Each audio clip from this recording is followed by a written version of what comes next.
ভালো আছো? এসো অঙ্ক শিখি ক্লাসে তোমাদের স্বাগতম। এখন তোমাদের সপ্তম শ্রেণীর 1.2 এর 11 নম্বরের গয়ের অঙ্কটি দেখানোর চেষ্টা করতেছি। যদি দশমিকের পরে ডাবল শূন্য থাকে, মানে দুটা যদি শূন্য থাকে, তখন কি হবে?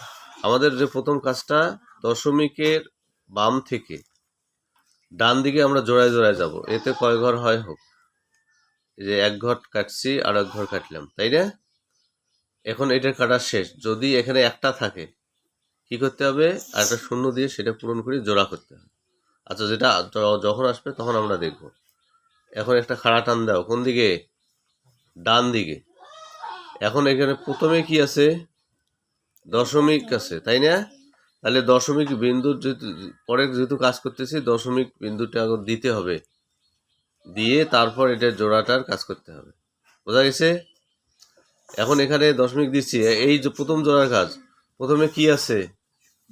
দুইটা শূন্য আছে, যেহেতু শূন্যের কোনো দাম নাই, তারপরে এখানে দাম আছে, কারণ দশমিকের পরে শূন্য আছে, তারপরে সংখ্যা আছে, তবু দাম আছে। কিন্তু যখন আমরা বর্গমূলে করব, জোড়া দশমিকের জন্য এই দশমিকের পরে একটা শূন্য নেব, ওই জোড়া সংখ্যা শেষ। ক্লিয়ার?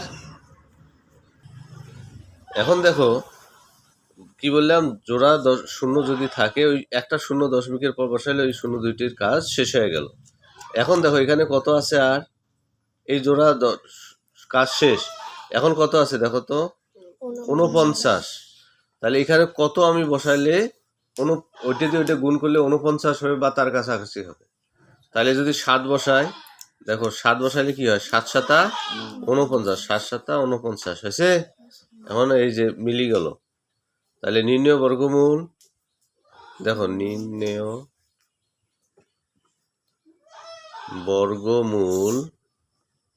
বর্গমূল কত পেলাম আমরা?